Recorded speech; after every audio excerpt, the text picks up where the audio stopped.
The drastic sea change I've had on Drain Gang and Bladee in particular over the past couple of years has been pretty cool, because I've gone from absolutely hating an artist and a style of music to loving it. And we are at a point now where last year I put the album from Bladee, The Fool, in my top 10 of that year, and I stand by it. And to be fair, it might even get better and better with every listen I give it. Just such a sugar rush of an album that has some really wonderful trance-induced beats at times. I think the vocals are only improving with each album as well from Bladee. I thought, even, you know, going back to some of his albums that I used to hate that I now think are pretty good, I still think there are some tracks that have some really rough vocal performances, to be honest.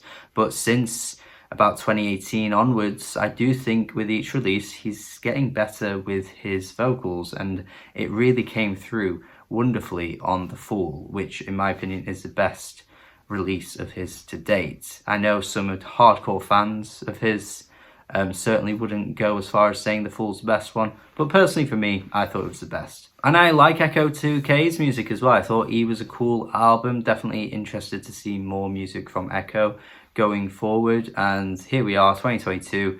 The Drainers don't slow down. They drop music constantly. They're like Griselda, to be honest. They just always have something out, and if one of them hasn't dropped a few months down the line, another one of them will have dropped, don't you worry. But yes, they have seen fit to collaborate, which makes sense, because obviously why wouldn't you have had a Bladee and Ecco2k album at some point, if not doing it over and over again, because they just seem to fit really well together. I'm sure we'll have more of these in the future. And the end product that we've gotten with Crest here, I think personally is really good.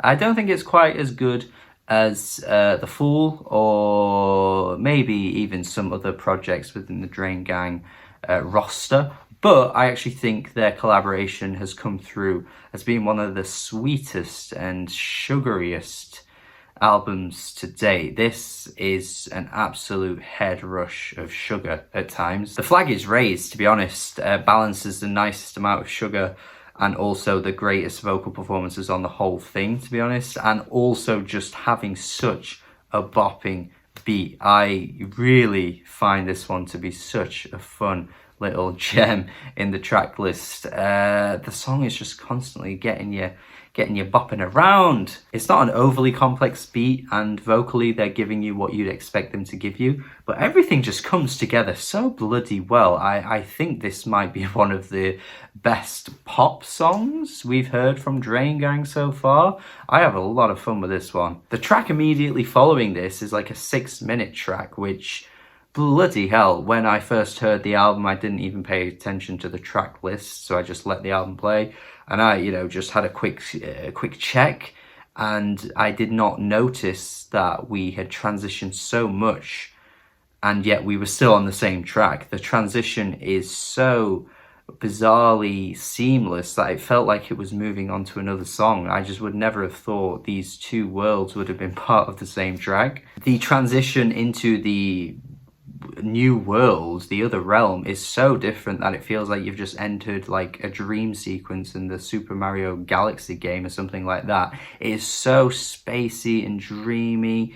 It feels like, you know, something you'd expect from the more recent Beach House album, that kind of like real atmospheric dreaminess. You do feel like you're floating in space on this one. It's a good, nice track that I thought was quite a unique shift in pace compared to the first one, because obviously the length of this track is quite unheard of for a Bladee album or even an Ecco2k album, really. Like, usually what they play to is short, snappy 2-minute tracks, 3 minutes tops, you know, that's kind of their thing. And to hear them go beyond that and, you know, have beat switches and things, it's interesting. We have more interesting moments coming through the likes of White Meadow, which has Ecco2k taking the hook by storm, really, with his la la la.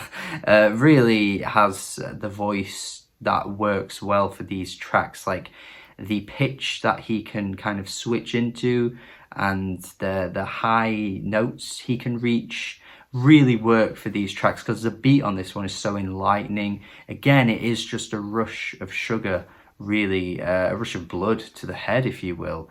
And I think these kinds of vocals match this feeling quite well. There's a bit more of like an intensity to the speed of this track. It's got a nicer pace to it. It reminds me of the first track, which I'm all for because I think that track probably, honestly, is the best track on the album. Desire is a trap, probably the shiniest beat on the whole thing. This is incredibly glossy. It's like a bright light just shining in your face, and you're walking through the world that lives in the Lego movie, and you're the main character, and you're just so happy about everything all the time, and everything is awesome to you. This song lives in that world. This is the soundtrack to that film. Girls Just Want to Have Fun, quite an old track at this point, really. This track came about 2020, was it? Start of 2021? I don't remember. It feels like it's been around a while. But the dog whistle levels of high notes Echo once again reaches are kind of alluring, to be honest. I thought this would be really like, a bit much on the ears, but they kind of work really well. And the whole track just has this weird spiritual feeling to it, honestly. Just such a meditative song for a Drain Gang track. Just feels like they're tapping into new realms on this album with some of the sounds. The final track too, kind of having like a bit of an existential crisis almost, with the lyrics talking about heaven and, you know, diamonds falling from the sky, but is it real?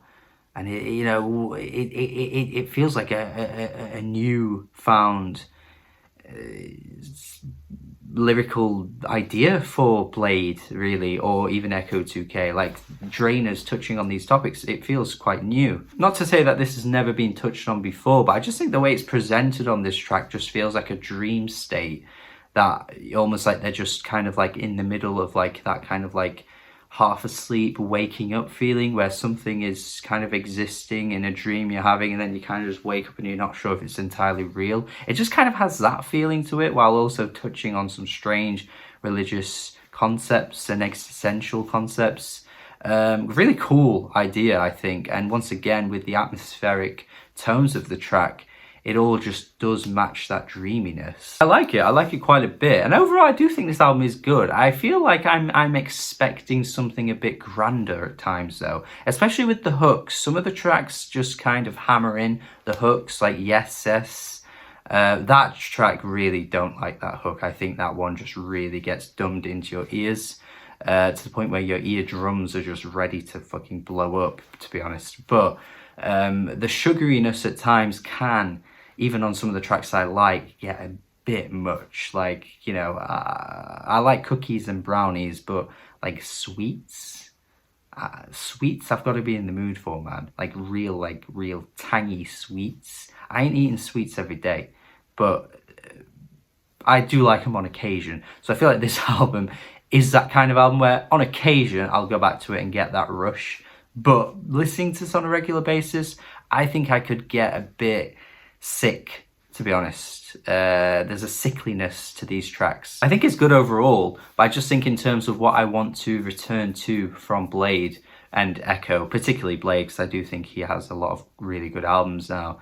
I just think I would probably prefer to go back to some of the others. But overall, I like this. Like, this is a good release, and maybe that sugar rush feeling that I get listening to this would die off a little bit with future listens, and maybe I would be able to cope with it a bit better. But for now, I do like it, and I think a 7 out of 10 is where I'm at, because these are really good songs, particularly the first track. And I really liked the lyrical ideas that were being floated around on the final track.